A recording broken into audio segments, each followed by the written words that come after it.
Car मित्रांनो, आमच्या चॅनलवर नवीन असाल तर चॅनलला नक्की सबस्क्राईब करा, म्हणजे तुम्हाला मालिकेचे नवनवीन एपिसोड सर्वात अगोदर पाहायला मिळतील. तर तुला शिकवीन चांगलाच धडा या मालिकेमध्ये काय घडलं.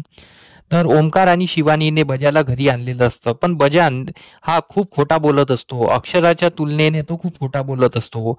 अक्षराला वाटलं की बजा खरं बोलेल, पण बजा काही खरं बोलत नाही. तर शिवानी मदत बोलत असते, तर शिवानी बोलते तू खोटं बोलू नकोस. तर बजा बोलतो तुम्ही ऐकलं का तुमच्या कानाने. तर शिवानी बोलते हो, आम्ही तिथेच होतो आणि अक्षराबाईंनी कधी खोटं बोलत नाही. तर बजा तिला विचारतो माझा प्रश्न काय आहे ते ऐका, तुम्ही स्वतःच्या कानाने ऐकलं का. तर शिवानी बोलते नाही, पण आम्ही तिथेच होतो, तूच आम्हाला बाहेर जायला सांगितलं होतं आणि अक्षराबाईंनीला एकट्यात सांगतो असा म्हटलं होता. तर बजा बोलतो म्हणजे तुम्ही ऐकलं नाही ना, तर मी काय बोललो होतो तिथे. तर ह्या वहिनी तुम्हाला काही सांगू शकतात. तर ओंकार आणि शिवानी बोलते की नाही, त्या कधी खोटं बोलत नाही. तर बजा बोलतो तुम्ही जर स्वतः कानाने ऐकलं नाही तर मग तुम्ही कशा ठामपणे सांगू शकता. तर शिवानी गप्प बसते. इकडे भुई हसत असते. अधिपती विचारात पडलेला असतो. अक्षरा बोलते बजा तू खोटं बोलू नकोस.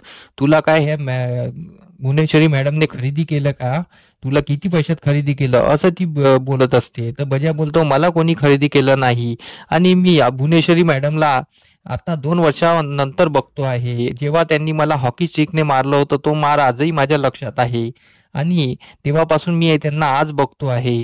आतापर्यंत मी त्यांना बघितलं सुद्धा नाही आणि ते पण मी आता या घरात बघतो आहे आणि एवढ्या चांगल्या मॅडमला मी कसाला काय मी खोटं फसवणार आहे.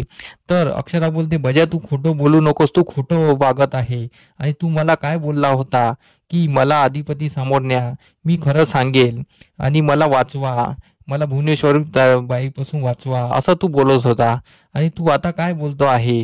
तुला काही स्वतःची तरी लाज वाटते का. बजाला इतकं बोलून सुद्धा बजा खोटच बोलत असतो.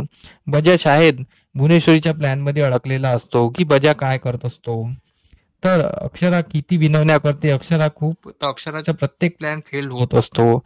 बजा हा प्रत्येक प्लॅन मध्ये तिला फेल पाडत असतो. तर अक्षरा बोलते अधिपती यांचा ऐकू नका आणि हा माणूस मला बोलला होता की मी सर्वांसमोर सत्य सांगेल, पण आता हा खोटं बोलतो आहे.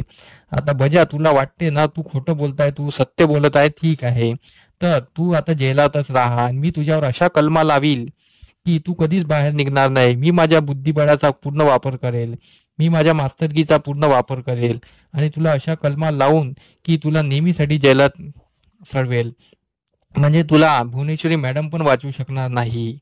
तर बजा बोलतो तर तुम्ही मला आतमध्ये टाकाल. तुम्ही मला काय बोलले होते की तुम्ही अधिपती समोर चांगलं बोललात तर मी तुम्हाला बाहेर काढेल, तुम्ही बोलला होतं की नाही. तर अक्षरा बोलते हो मी बोलले होते, पण तू काय बोलला होता मी खरं बोलेल, पण तू आता खोटं बोलतो आहे म्हणून मी तुला आता नेहमी आतमध्ये टाकणार. तर बजा बोलतो की तुम्ही मला टाकणार म्हणजे मी जाणार, तुम्ही कसं काय बोलताय. तर अक्षरा बोलते मला एक गोष्ट सांग, तू बाहेर कसा निघाला, तुला बाहेर कोणी काढलं, तुझ्याजवळ तर इतका पैसा नाही की तू बाहेर निघू शकते म्हणून, तर तू मला सांग. तर माझ्या बोलतो माझा जो पैसा नाही पण माझा जो वागणूक आहे आणि माझी चांगली वागणूक, मी कैद्यांना खूप चांगली वागणूक दिली, तिथे सर्वांसोबत चांगलं वागलो, याच्याच फळाने मला तिथल्या जेलरने मला सोडून दिलं माझी चांगली वागणूक म्हणून. आणि याचा पुरावा सुद्धा माझ्याजवळ आहे, माझ्याजवळ तिथलं लेटर आहे, ते लेटर तो दाखवत असतो. तर अक्षरा बोलते म्हणजे तू पूर्ण पुराव्यानिशी आलेला आहे, म्हणजे यात भुवनेश्वरी मॅडम पण मिळालेले आहे तुला, म्हणजे तुम्ही दोघांनी मिळून प्लॅन केलेला आहे आणि तू तू काही एकटा नाही आहे त्यात. तर तेवढ्यात चंचीला फोन येत असतो. चंची फोन बघते तर काय दुर्गीचा फोन असतो. चंची बाहेर जाऊन दुर्गीसोबत बोलत असते आणि बोलते अगं मम्मी मला तुझ्याशी तुझ्याशी बोलायचं आहे, भेटायचं आहे, तू आहे कुठे. तर दुर्गी बोलते मी पार्किंग मध्ये उभी आहे, मी जैलातून बाहेर निघाली आहे. तर चंची खूप खुश होते. तर चंची बोलते तू कशी काय निघाली, तुला कोणी काढलं. तर दुर्गी बोलते माझ्या डोक्यावर माझ्या बहिणीचा हात आहे आणि तिनेच एका चुटकीमध्ये इकडल्या तिकडे करून मला बाहेर काढलं.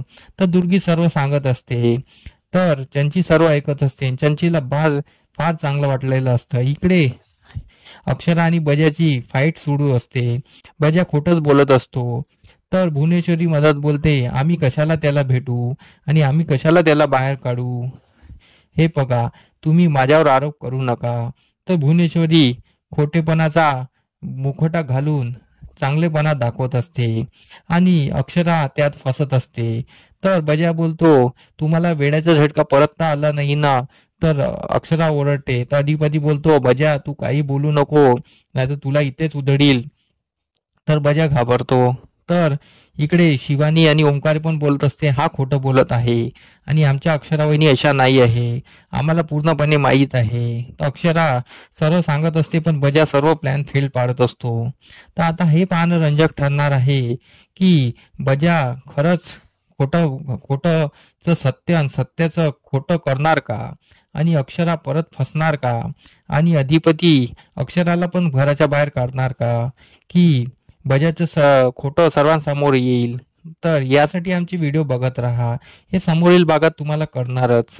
तर आमचा व्हिडिओ कसा वाटला हे आम्हाला कमेंट करून नक्की सांगा. धन्यवाद.